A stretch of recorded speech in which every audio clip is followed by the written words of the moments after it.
Assalamualaikum warahmatullahi wabarakatuh. Waalaikumsalam warahmatullahi wabarakatuh. Yang terhormat Ibu Kepala Sekolah TK Melati, yaitu Ibu Eha BCH SPD. Yang saya hormati kedua narasumber kita, yaitu Ibu Sri Sutanti dan Ibu Hasnawati, dan teman-teman guru semua. Hari ini kita akan mendengarkan dan menyimak pengimbasan pelatihan pembelajaran mendalam di TK Melati. Semoga kita dapat memahami dan dapat mengaplikasikan dalam kegiatan pembelajaran di TK Melati. Marilah kita buka acara ini dengan pembacaan basmalah. Bismillahirrahmanirrahim. Dan pembukaan acara ini yang akan disampaikan oleh Kepala Sekolah TK Melati, yaitu Ibu Eha BCH. Kepada beliau kami persilahkan.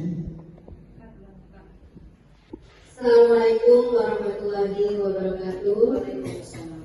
Yang saya hormati Ibu narasumber kita, teman kita, rekan kita, Ibu Sri Sutanti SPD dan Ibu Hasnawati SPD yang sudah mengikuti pelatihan pembelajaran mendalam yang insya Allah hari ini akan sama-sama berbagi supaya kita semua mendapatkan pelajaran dan pengalaman yang baru yang akan kita terapkan di sekolah TK Melati. Harapannya adalah rekan-rekan semua dapat memahami dan juga dapat menerapkan pada pembelajaran kita di TK Melati ini. Pembelajaran mendalam yang ilmu yang sudah kita dapatkan. Demikianlah saya buka acara pengibasan pembelajaran mendalam dengan mengucap Bismillah. Bismillahirrahmanirrahim. Acara pengibasan pelatihan pembelajaran mendalam TK Melati dibuka. Sedikit saya menyampaikan dan menjelaskan materi yang telah saya dapatkan selama pelatihan bersama Bu Hasna selama seminggu kemarin tentang bagaimana pembelajaran mendalam. Semoga materi yang saya berikan bisa bermanfaat dan bisa diterapkan dalam pembelajaran sehari-hari di TK Melati. Next, Bu Hasna. Untuk mengetahui apa itu pembelajaran mendalam, pendekatan ini berfokus pembelajaran, lingkungan pembelajaran, pemanfaatan digital, praktik pedagogis berkaitan dengan cara mengajar guru, terus kemitraan dan dalam pembelajaran itu kemitraan kita baik dalam lingkaran sekolah seperti kemitraan komite, kemitraan dengan rekan sejawat, nah itu di intern, nah di eksternnya dengan masyarakat yang lebih luas dan instansi yang terkait. Selanjutnya lingkungan pembelajaran ini masuk ke lingkup kita ya Bu guru semua. Dan pemanfaatan digital tidak hanya dengan menggunakan media-media yang konvensional, kita biasa juga pernah melakukan kegiatan pembelajaran secara digital dengan melakukan Canva atau melakukan dengan link-link yang bisa mendukung atau menunjang pembelajaran di kelas. Selanjutnya pengalaman belajar, ini poin di mana proses peserta didik dalam pelajaran, bagaimana anak didik mampu memahami, mengaplikasikan, merefleksikan. Memahami, mengaplikasikan, merefleksikan. Dulu ada taksonomi Bloom, namun di sini sudah ada pendalaman penyesuaian lagi sesuai dengan perkembangannya. Selanjutnya prinsip pembelajaran. Prinsip pembelajaran ini adalah dasar karakter pembelajaran mendalam, yaitu kesadaran, bermakna, dan mengembirakan. Kesadaran ini anak setelah datang, kita buat anak itu sadar bahwa mereka tiba ke sekolah itu untuk belajar, bukan hanya bermain. Walaupun kita belajarnya itu yaitu bermain gitu ya, tapi kita bentuk kesadaran, kita datangkan kesadaran anak bahwa mereka itu di sini bermain dalam konteks belajar dalam konteks bermain. Nah, terus bermakna. Apa yang mereka pelajari itu ada maknanya dan bisa diterapkan ke kehidupan mereka sehari-hari. Tentunya di setiap pembelajaran yaitu diharapkan anak melakukannya dengan gembira. Next, bahas. Oke, ini dia kita bahas satu persatu 8 dimensi profil kelulusan. DPL, ya, dimensi profil lulusan. Dimensi profil lulusan pertama keimanan dan ketakwaan kepada Tuhan Yang Maha Esa, di mana paling dasarnya adalah anak mengenal Tuhannya. Paling optimalnya anak bisa menerapkan bagaimana dia beribadah sehari-hari sesuai dengan agama dan kepercayaannya. Kewarganegaraan tadi saya sudah bahas bagaimana anak menumbuhkan cinta sebagai anak Indonesia dan apa saja budaya-budaya yang ada di Indonesia. Kreativitas, anak mampu berkreasi, berimajinasi dan mengaplikasikannya ke dalam kehidupan sehari-hari. Terus penalaran kritis, anak mampu menerima dan menyampaikan apa-apa yang dia lihat dan dia sampaikan dengan pola pikir yang kritis. Nah, di sini kolaborasi, di mana anak mampu berkolaborasi dengan teman sebaya, dengan guru dan tenaga pendidik lainnya. Terus kemandiriannya anak melakukan sendiri tanpa dibantu lagi oleh orang dewasa, orang tua atau gurunya di kelas. Nah, terus kesehatannya di sini profil kelulusannya kesehatannya biasanya anak sudah bisa melindungi, menjaga kesehatan badan tubuhnya dengan pola hidup sehat, pola hidup bersih dan sehat PHBS. Nah, selanjutnya komunikasi, mampu komunikasi dua arah efektif ya, tidak hanya menyampaikan tapi juga dia bisa menerima komunikasi pesan yang disampaikan oleh orang lain dengan baik. Prinsip pembelajarannya tadi sudah saya bahas di awal, di mana kesadaran anak nyaman, peserta didik nyaman belajar dipengaruhi oleh fokus dan konsentrasi, perhatian, kesadaran, berpikir, keterbukaan terhadap perspektif baru, dan keingintahuan terhadap pengetahuan. Jadi ada ketimbulan anak, guru kita mau ngapain hari ini? Jadi timbul rasa keinginan anak untuk belajar. Guru kita mau ngapain? Itu udah timbul namanya kesadaran. Ketika bermakna, ketika apa yang disampaikan oleh gurunya, misalnya Bunia mengajarkan, nak kalau makan harus duduk ya pakai tangan kanan. Nanti diaplikasikan di rumahnya ketika kakaknya atau orang lain makan tidak sambil duduk, maka dia akan menegur. Itu namanya sudah bermakna pembelajarannya. Kenapa? Dia sudah bisa mengaplikasikannya dan dia bisa mengimbaskan kepada lingkungan sekitarnya. Menggembirakan ketika anak sudah merasa senang interaksi tanpa disuruh, dia ikut serta merasa nyaman dalam kegiatannya itu namanya sudah menggembirakan. Ya, demikian materi yang sudah saya berikan. Selanjutnya ada materi yang akan disampaikan oleh Bu Hasna tentang berpikir pola tumbuh dan berpikir tetap. Silakan Bu Hasna.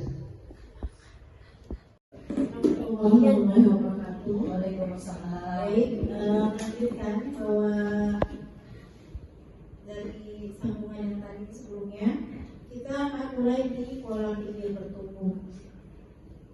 Apa itu pola pikir bertumbuh? Next, berarti. Nah, di sini ada yang tahu, Bapak Abdul Muti. Siapa dia? Profesor Mendik Dasmeni RI. Menteri Pendidikan dan Kebudayaan. Menteri Pendidikan dan Agama Republik Indonesia. Bapak bilang kalau berpikir dengan growth mindset. Apa itu growth mindset? Pola pikir yang bertumbuh, maka dia yakin masalah yang sedikit itu jalan keluarnya banyak. Karena itu jangan menyerah, jangan putus asa, yakinlah ada jalan keluar. Jadi pengen nyanyi ya. Allah sudah memberikan kita akal dan pikiran, itu adalah senjata bagi kita. Pola pikir adalah segalanya. Nah, kita lihat di sini. Dengan pola pikir, dia akan memberikan tindakan, akan memberikan tindakan, dan tindakan yang kita ambil itu akan memberikan hasil. Nah, pola pikir akan mendikte tindakan yang dilakukan serta akan menentukan hasil yang diperoleh. Jadi, itulah pentingnya pola pikir growth mindset, yaitu pola pikir yang bertumbuh untuk kita berpikir lebih ke depan. Pola pikir lebih penting dari keterampilan. Pola pikir mindset adalah fondasi dari keterampilan atau skill set dan alat atau tool set. Pola pikir merupakan cara melihat dan cara berpikir saat menghadapi masalah, berperan untuk memperluas cara seseorang dalam melihat. Kadang kan ada orang bilang, makanya kita harus merubah mindset. Apa itu? Pola pikir yang harus kita rubah. Nah, di sini pola pikir itu adalah base-nya, adalah fondasinya. Ketika pola pikirnya sudah bagus, lalu akan melahirkan keterampilan. Ketika kita sudah punya keterampilan, kita bisa melakukan segala sesuatu dengan alatnya. Jadi, ketika sudah pola pikirnya bagus, kita bekerja tidak tergantung alatnya. Jadi kita punya 1001 cara untuk melakukan kegiatan. Begitupun apa yang akan kita lakukan dengan anak-anak kita di kelas. Ibu guru kan sudah tahu dong bahwa ada berbagai cara dan metode dalam menghadapi murid-murid. Nah, ini dia. Penting lagi di sini adalah pola pikir. Oh, anaknya begini, kita udah coba cara A, oh nggak mempan. Nanti kita coba cara B, cara C. Berarti itu panjang, lalu sampai Z. Nggak bisa lagi, berarti kita coba cara A. Kita coba lagi A, B. Itu banyak seperti itu. Nah, ini ada jenis-jenis pola pikir. Ini yang pola pikir bertumbuh dan pola pikir yang tertutup. Ini pola pikir bertumbuh ini kita bisa bilang dengan PPT, pola pikir terbuka. Nah, yang fixed mindset ini adalah PPB sama PPT. pola pikir bertumbuh dan pola pikir tertutup. Oh, tetap. Nah, ini yang growth mindset ini berkeyakinan bahwa kecerdasan dan keterampilan bisa dikembangkan lewat belajar dan berusaha. Nah, jadi enggak bilang, ada yang bilang dia memang bakatnya cuma segitu, enggak, itu salah. Itu masih bisa diasah, masih bisa dibelajar. Kan seperti ada ungkapan bahwa menuntut ilmu itu dari buaya sampai liang lahat. Nah, ini dia pola pikir yang bertumbuh. Jadi kita akan terus belajar. Karena kita juga punya moto long life learning, belajar sepanjang hayat. Nah, kebalikannya adalah pola pikir yang tertutup. Dia tidak bisa berubah.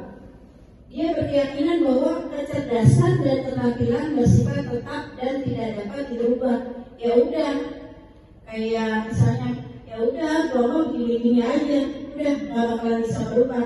Ada dia sendiri yang bilang dari diri dia, kan Allah juga bilang, Allah tidak akan merubah nasib seseorang kalau memang dia tidak ingin berubah. Jadi mari kita pindah. Jadi kita pindah dari pikiran yang tertutup, kita pindah ke pola pikir bertumbuh. Nah, lihat di sini. Yang atas adalah Yang bawah pola pikir bertumbuh. Bertumbuh ya. Pola pikirnya bukan badan. Badannya ini badan lihat ini.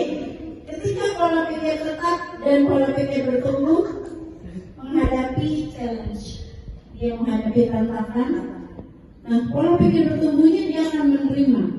Orang yang punya pola pikir bertumbuh pasti akan menerima. Oh iya, dia punya rasa adventure, petualangan. Apa sih nggak tahu. Nah, dan dia pola pikir tetap dia akan menghindar. Dia akan bilang, ngapain sih susah, nggak usah skip. Lalu ini ada Bertahan, menyerah. Choice. Obstacle. optical. Nah, yang pola pikir tetap dia akan menyerah. Bertahan. Udah dia menghindar, terus dia menyerah. Nah, Kecuali yang bertumbuh, dia akan bertahan. Ketika dia dapat hambatan, dia dapat halangan, rintangan, dia akan bertahan. Bisa. Nah, kita harus mengacu diri kita sendiri. Lalu dia dapat effort, apa ini? Usaha. Nah, ketika pola pikir kita akan mubazir, capek aja, ngapain kerjain, nggak usah skip aja. Tapi ketika ada pola pikir itu dia akan bilang, ini peluang, ini gue peluang buat bisa. Ini gue dikasih satu peluang supaya membuktikan diri. Nah, ketika dia dapat kritikan dari orang, pola pikir tetapi dia akan menganggap diserang. Ya ampun, udah capek-capek masih disalahin juga, masih diserang. bukan yang kita. Nah, kira itu udah capek udah kerja masih disalahin juga. Bukan itu, yang mulai sekarang itu harus dirubah. Nah, Itu informasi namanya. ketika jadi kritik, ya orang ada, harusnya kayak gini karena ini. Ya udah lu kerjain lagi sendiri. Bukan begitu. Nah, dia akan menganggap bukan dia orang selang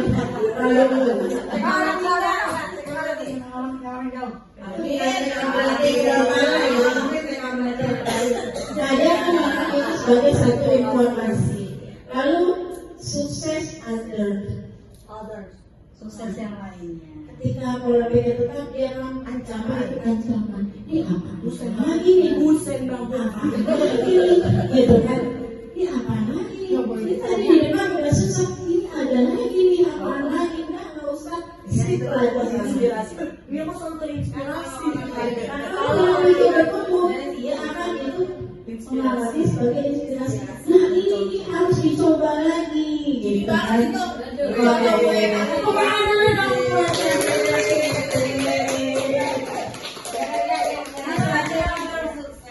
bukan ancaman, tetapi inspirasi.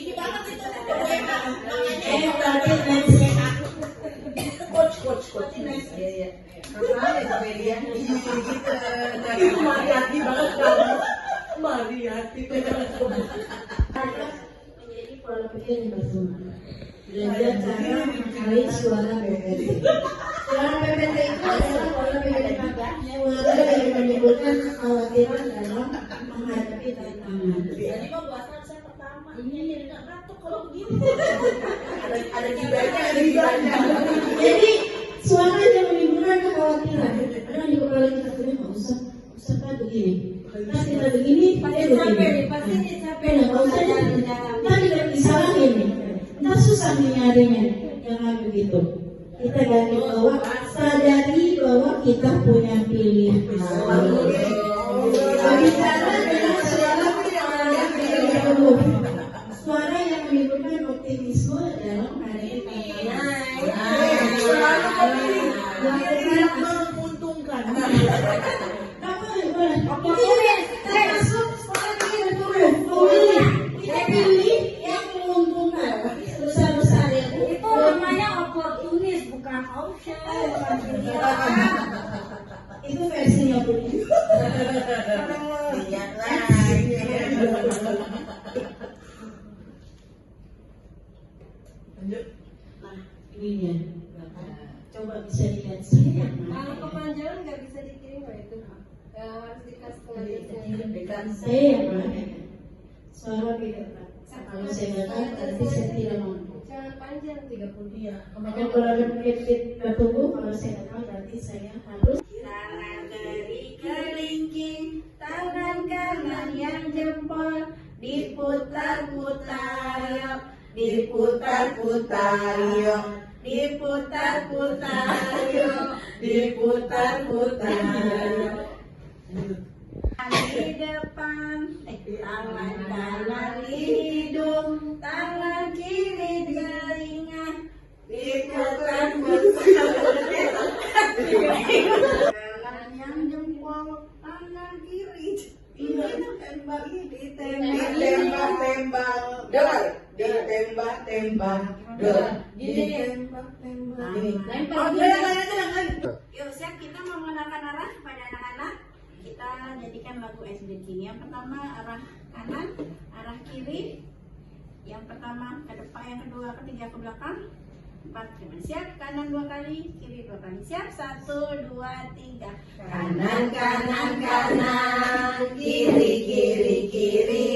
Kanan, kiri. Aku sudah tahu. Depan. Depan, depan, depan. Belakang, belakang, belakang.